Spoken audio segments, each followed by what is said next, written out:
Well, hi, everybody. Thanks for joining us. We are specialized. Our product is named Link. It's our smart bike lock. We'll start by introducing ourselves. My name is Zach. I am Chase. Oh. I'm Shanti. And we have Brendan, too. Sorry, I muted. Hi. And Kareem. Awesome. So just to start, what is Specialized? Just so everybody's a bit familiar with the brand. It's made for riders by riders. And our goal is to continue to innovate and improve the lives of riders. We really strive to liberate the rider and allow them to feel secure and connected to their community while biking.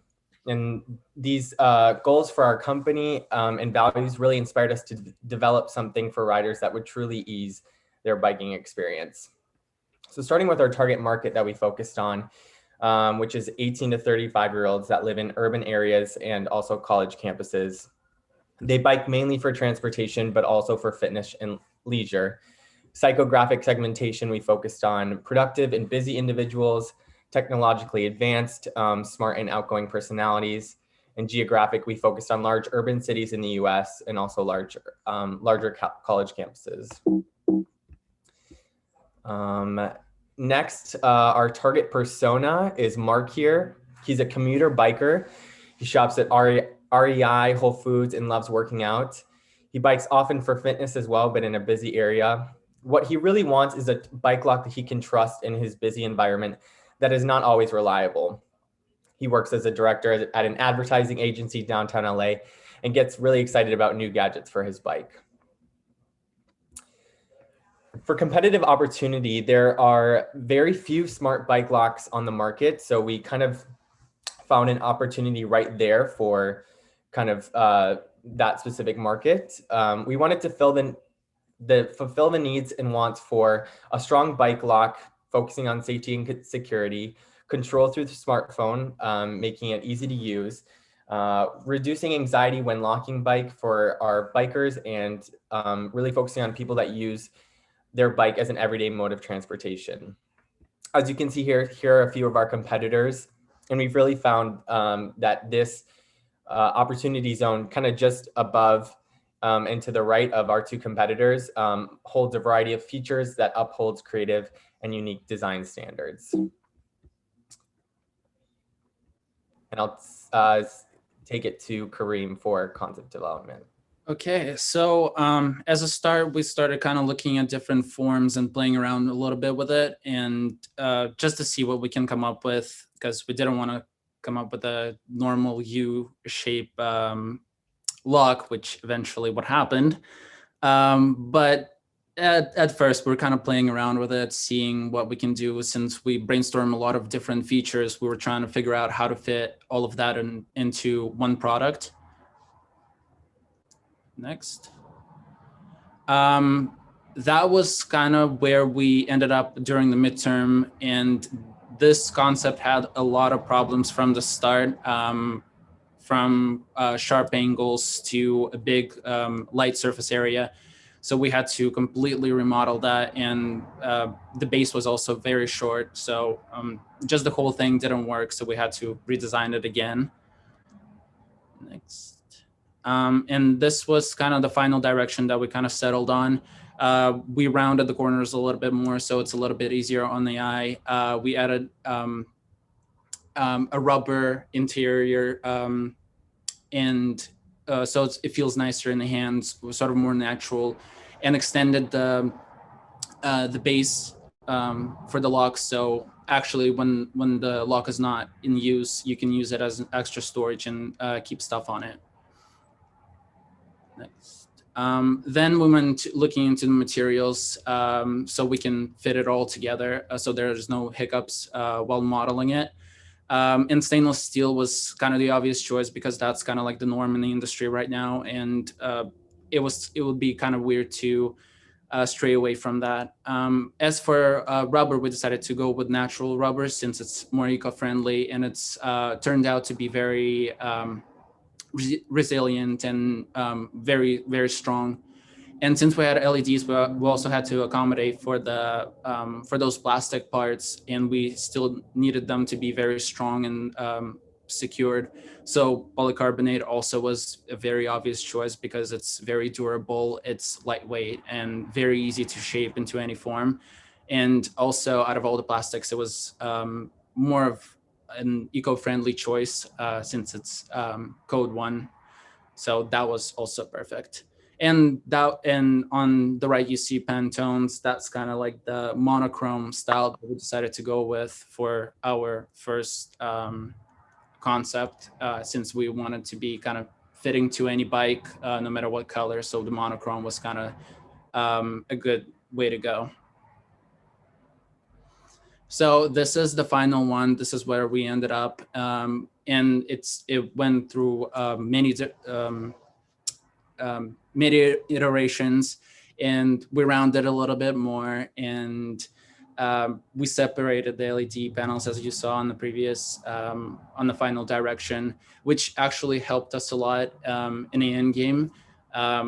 The separation of the lights gave extra support and extra security for the lock, for the whole integrity of the lock. And for me personally, it was a big deal to design a product which can be used by left and right-handed people, consumers, because I know that's an issue for a lot of bikers and just artists in general. So we kind of solved that with this product, so it can be used on any side and it can be used comfortably. And yeah, and just the whole form kind of worked out, and it was a nice surprise because of the form actually prevented the usage of ball cutters. I kind of tested it out, and you can't even actually open it up that far, so that was a nice surprise. Next, looking more closely, it does have some complicated button action, but when it comes to the grip, we kind of kept it very simple. It just has an on and off button for the light, pairing button for pairing to the lock and the phone, and the one that activates the blinkers. The base also kind of went through iterations, and we came up with this mechanism that you can adjust, so we can put it on more different bikes than before. We also added some nylon strips on the back of the base, just in case the bike is on the rough ground or the biker jumps. So we didn't want the lock just pop out of the base. So that was another thing that we had to solve. Yeah, thanks. Also, since our lock connects to the phone, that's another issue that we had to solve, is what if the phone dies? So we came up with this key fob, which is actually works as a master key, which you can adjust the base with and put it on the bike with, but it also works as a magnet key that unlocks the lock in case your phone dies.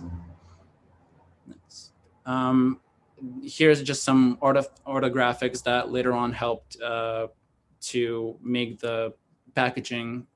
So that's kind of like what we gave them to work with. In Exploded View, we kind of had to guess where all the parts go, but this is kind of like a rough idea of where each part goes and what goes into it. And obviously context, that's how it looks on the bike and with the user. And that on the right bottom, that's how you would put it around the pole, or yeah, lock it. And these are just a quick app concept, since we weren't supposed to design the full app.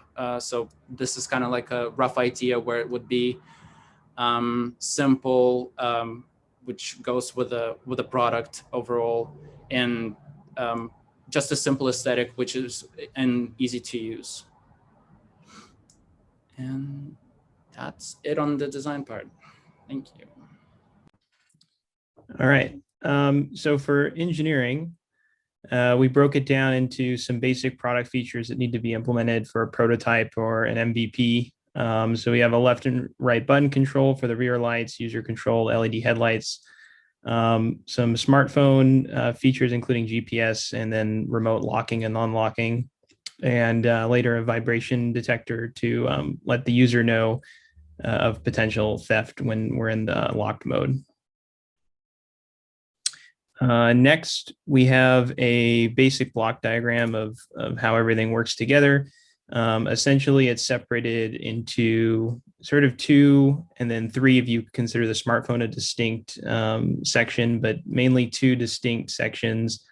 The handlebar controller, which Kareem showed in the design section, and then the lock module is the actual circular lock. So the handlebar controller is mainly responsible for all of the user input, so left and right buttons and the front LEDs when you're riding the bike. And the lock module has a lot of sort of the logic for sort of the key features, such as remote unlocking from the smartphone, the LED paneling and how the lights work, etc. And then the smartphone communicates with both, and the modules communicate with each other via Bluetooth.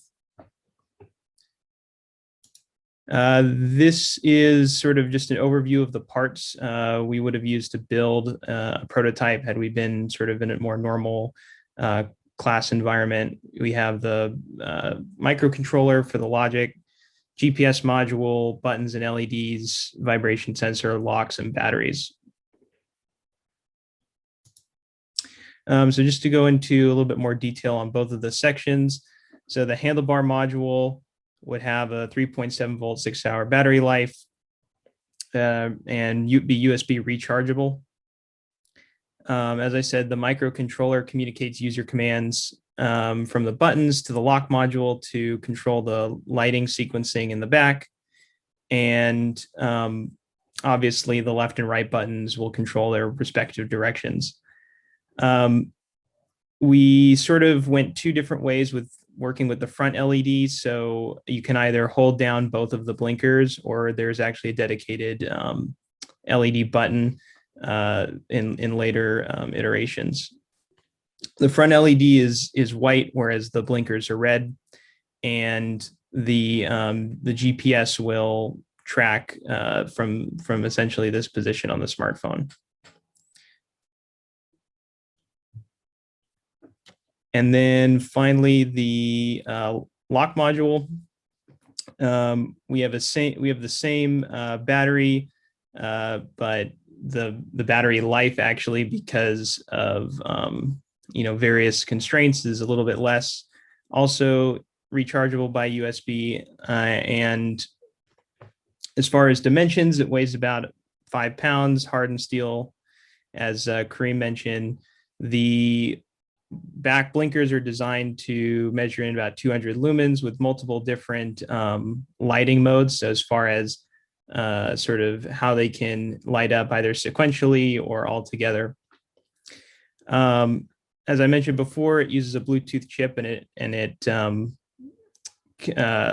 communicates that way with the handlebar controller to control the blinkers. And finally, in the sort of side, sort of long ways part of the lock, we have a solenoid which connects to the microcontroller to handle sort of remote locking and unlocking from the smartphone.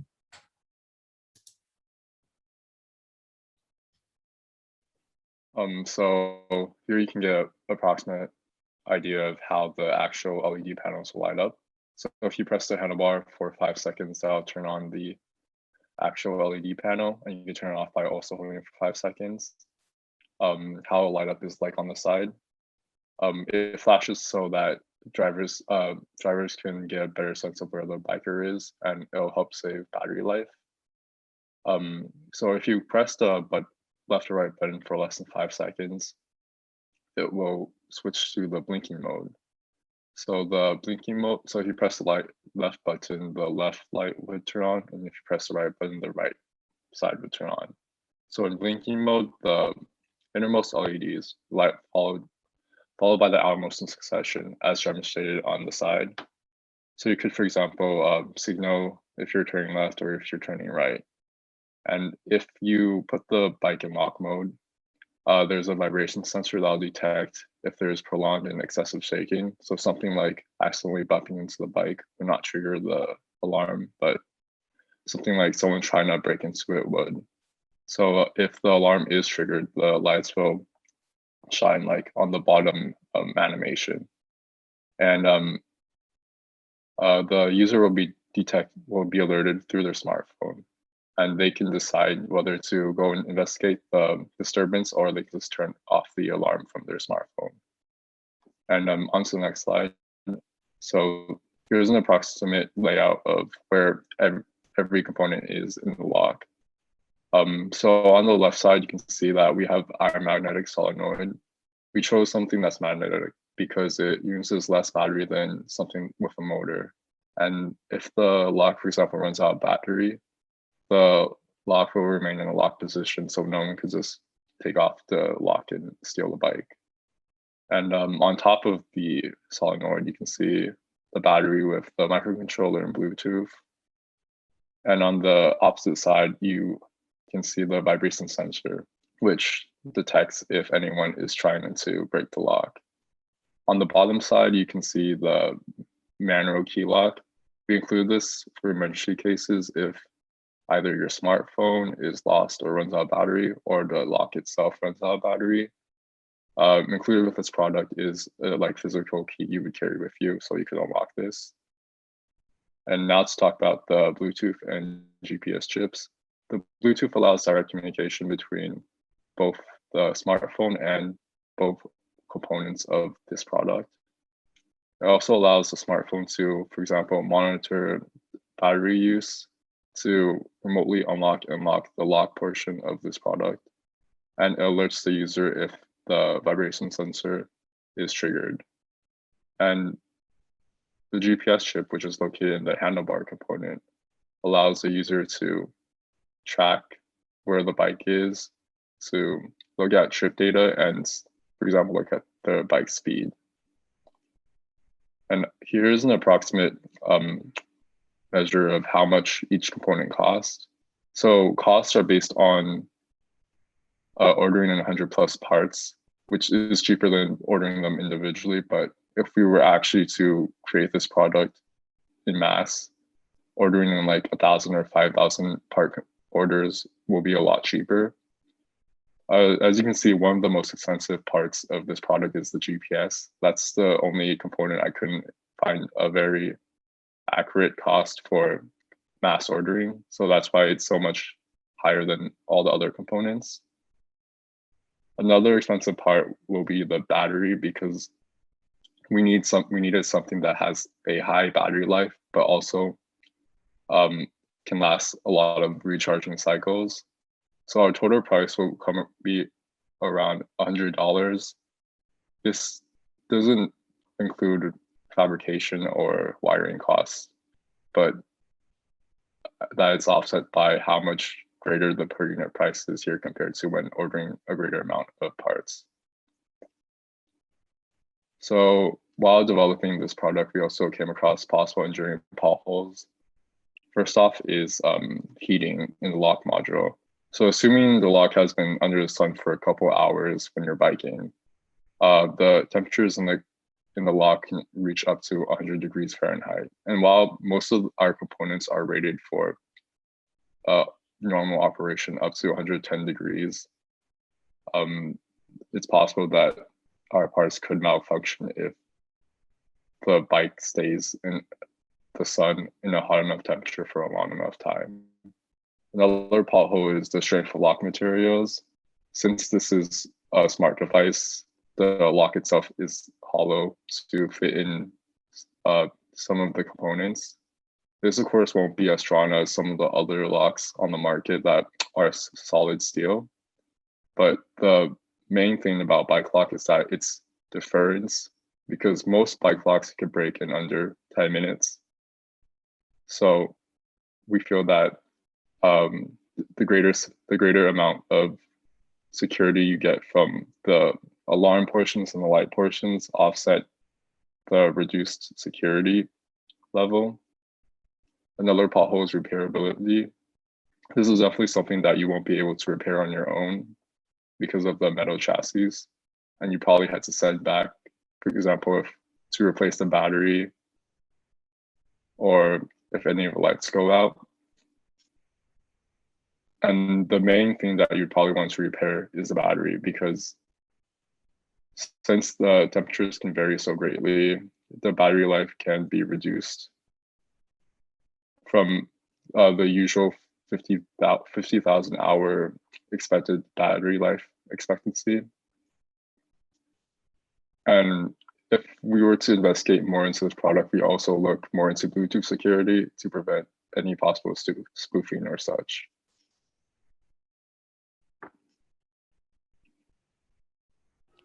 Awesome. So going on to our positioning, we tested 2 different positionings. Our first one was, this product is the only smart bike lock that makes you feel safe on and off your bike. And our second one, this product is the only smart bike lock that allows commuters to worry less about their bike and focus on their work and free time. With our testing, our first positioning netted out to be our stronger one. 94% of respondents agreed that this product would make them feel safe. With this positioning, 100% of respondents agreed that this product would make their biking experience easier and that it has a variety of unique features. And 94% said that it would increase their views of Specialized as being innovative. So overall, it really let us know that this kind of wasn't more so overall encompassing positioning and really helped the consumers know like what we were trying to communicate here. For our name testing, we tested a few different names. These were our 2 names for our second name testing. We had to do a second round due to kind of lack of strength of responses. And so our first name that we tested was Link. 83% of respondents highly agreed that this name was both unique and appealing. 77% said this name made the product seem like it was easy to use. And 77% also agreed that this name sounded like it provided safety, which was our biggest thing, especially focusing on our positioning. Lumo Lock was our second name. It had a little bit less of a turnout. 33% disagreed that this name was appealing and 30% disagreed that this name was unique. That was kind of a red flag from the beginning, and 40% disagreed that this name let the consumer know that it was in the biking category as well. So these obviously kind of results led us to go with Link. Here's our packaging. Our packaging designer is not here, Travis, but he did a great job and really focused on kind of the consumer and what the commuter biker that we're looking at. So that's why we used the city map as a pattern. As you can see, we have the feature icons below, the product type Smart Bike Lock. It uses recycled cardboard, which kind of goes along with Specialized sustainability efforts. And there's one more kind of, you can see how this is the experience for the consumer. They open it up, they have safe, they have smart, secure, and then they have Specialized, which is where the recess for the product is. We really wanted to create that experience for the consumer so they knew as they were opening up the package what kind of benefits they were getting.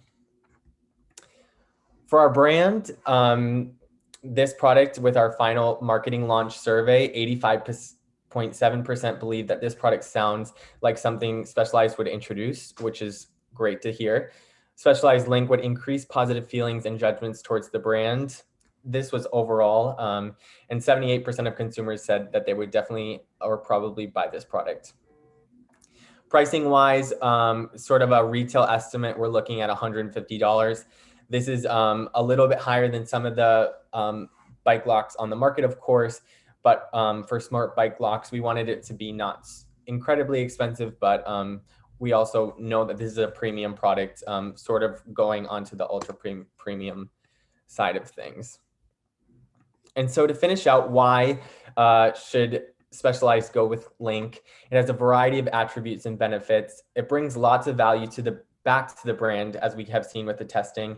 It's new and innovative, as we know through our research that there's not a lot of smart bike products on the market. And most importantly, it makes the biking experience easier for riders, which is our brand's purpose. So I hope you enjoyed our presentation, and thank you so much.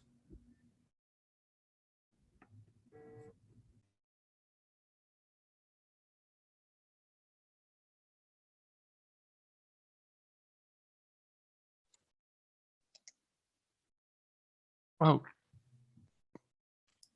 Alan, Teresa, do you want to start off?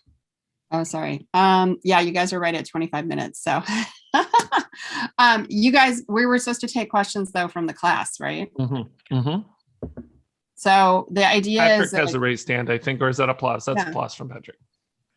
Patrick. Oh, wait, did Patrick not raise his hand? He's Oh, applauding. there's Oh, you were applause. There's clapping. applause. Okay, I Okay. saw a hand. All right. Yeah. So this is your chance to help this team improve before they have to hand in their final. I have a question. You guys were talking about the key fob. Is that, and then there was also pictures of like an actual key. Are those like the same thing? Or are those two different items? Projects for that you're grades. doing? Okay. Well, that's 2-in-1 because it has like a chip inside of it that unlocks the lock, but then it has a key and that you can use to adjust the base and put it on the bike. Okay, thank you. All right. Other questions?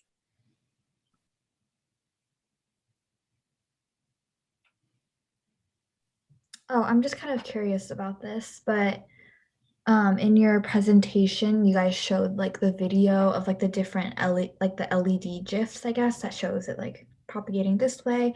Is this just for like visual clarification, or does it serve any other purpose than that? I was just wondering.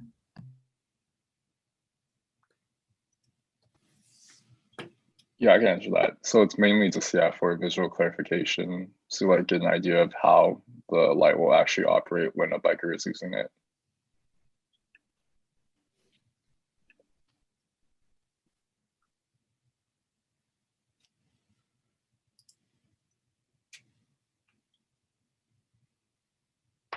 Okay. Other feedback? Questions?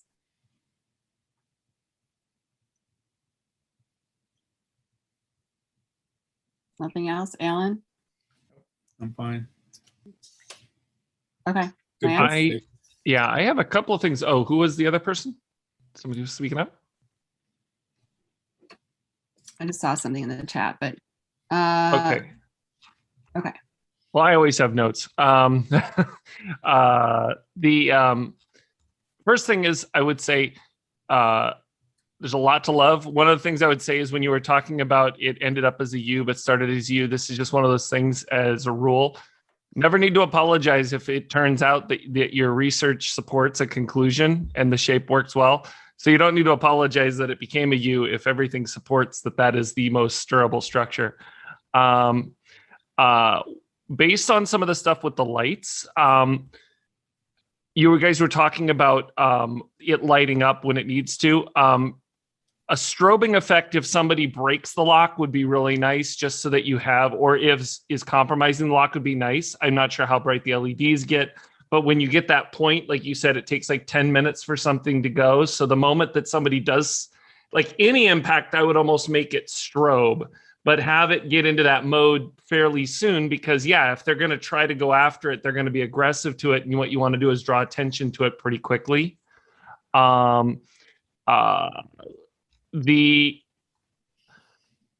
would say take the lighting and actually show like, here's the left, here's the right, here's the strobing that tells you it's on, here's off, here's what it's like. Give like a detail of what those features are. Like kind of, if you're showing those lights, help us to understand these are like the 4 different patterns it does, or the 5, depending on if it's one for left, one for right. Does it make sound? No, we didn't include sound because we assume that the biker will be alerted through their smartphone already by if someone's trying to break into the lock. And yeah, go ahead. I guess this doesn't apply to everywhere, but there's some places that do have some rules against sound alarms on devices that you're going to be far away from. So I guess we didn't want to possibly break any rules against that. Gotcha. This might be something as just a suggestion. Vet it with consumer feedback too, but even having, it doesn't have to be a great speaker, but anything that could do like a loud chirp, because if you're doing like LA or New York City commuting, the same reason that trash dumpsters beep when they back up and trucks, it might be something where you're going left and right through traffic that it helps to identify that there is a person in the middle of traffic if they're changing lanes or something like that.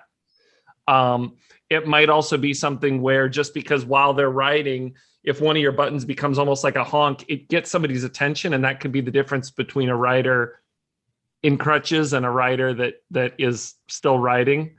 But again, like you said, you had a conscious reason not to put a speaker in there, but it might be something if it has a chirper that's loud enough, that might also be something to also get attention to people, but you could also turn it on or off on the product. But I would confirm that with consumer research, but if it's something I could see would be useful for city riding, that could also be useful for the other feature. I do think the price, in my opinion, knowing Trek products or Specialized products, I use Trek more for me, but they're the same, parity of brand. Their products, it's $90 for my pedals on my bike. So having a very smart lock, you could probably get your cost up to at least $200. If you're worried about cost relative to product, Trek has what's called Trek Care. It's an ongoing amount that I pay extra to take service on my bike. You could see if Specialized had anything like that, and maybe that becomes something where the partnership becomes you pay a certain amount annually, and then if there's any damage to the product, it's effectively like every 2 years, like, oh, he's paid for a new one, right? And so then what it becomes is just an OEM reissue of the product, and that keeps an ongoing customer relationship. So those might be things to consider as a product that might be able to offset having to make your cost more. But Specialized, like you said, is a luxury brand. You go to a place, you can get a $2,000 road bike, $150 for a bike lock that saves me. And by the way, my bike is over 7,000. Having something that saves my bike at that point, I think it's a small upcharge to make sure that you're still profitable with the market. But again, there's places where that can go in. That's all I got, but I always have way too much notes. Any thoughts you guys might have on that? I'd love to hear, but there's my take. Any response to Lance and his feedback? Just for me, price point wise, yeah, that's super helpful information. Just a good point to look at. People are paying lots of money for these bikes, so to have something that protected, we can kind of bring it up a little bit more. So thank you, that's helpful. My mom was a financial controller for multiple companies. The rule is at least double what you cost, both labor and parts, is what you're going to have to bring it to market for. So.